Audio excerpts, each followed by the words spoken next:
গত বছরের জুলাই বিপ্লবে কোঠা সংস্কার আন্দোলনে পুলিশের গুলিতে নিহত হন রংপুরের বেগম রোকেয়া বিশ্ববিদ্যালয়ের ইংরেজি বিভাগের 2019-20 সেশনের শিক্ষার্থী আবু সাইদ।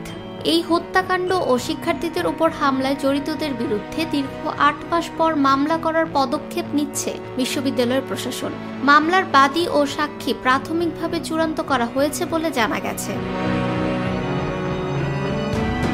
এ নিয়ে বিশ্ববিদ্যালয় প্রশাসনের সঙ্গে বৈষম্যবিরোধী ছাত্র আন্দোলনের নেতাদের কয়েক দফা বৈঠকের পর মামলার আসামির তালিকা খসড়া প্রস্তুত করা হচ্ছে বলেও জানা গেছে। তবে তালিকায় অনেক হামলাকারীদের নাম বাদ দেওয়ার অভিযোগ ওঠায় শঙ্কা প্রকাশ করেছেন আন্দোলনকারীরা।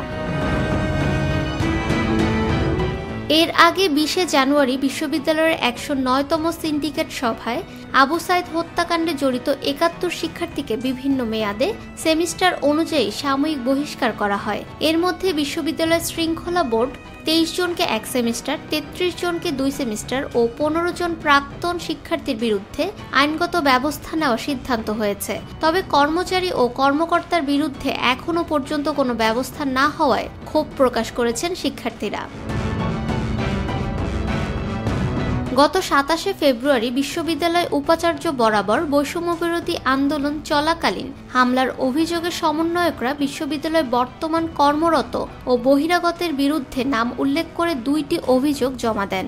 এতে একটিতে বিশ্ববিদ্যালয়ে বর্তমান কর্মরত 26 জন কর্মকর্তা কর্মচারীর আন্দোলনকারী শিক্ষার্থীদের উপর হামলার কথা উল্লেখ করে তাদের শাস্তি দাবি করেন। জুলাইয়ে শিক্ষার্থীদের উপর হামলার অভিযোগে অভিযুক্ত এসব কর্মকর্তা ও কর্মচারীর বিরুদ্ধে 8 মাস অতিবাহিত হলেও প্রশাসন এ নিয়ে কোনো তদন্ত কমিটি গঠন করেনি এবং তাদের বিরুদ্ধে কোনো ব্যবস্থাও নেয়নি। উল্টো এদের মধ্যে থেকে অন্তত 7 জনকে বিশ্ববিদ্যালয়ে অনুষ্ঠিত ঢাকা, রাজশাহী, শাহজালাল বিজ্ঞান ও প্রযুক্তি গুচ্ছভুক্ত ও কৃষি গুচ্ছের ভর্তি পরীক্ষায় নিরাপত্তা ও শৃঙ্খলা কমিটিতে রাখা হয়েছে।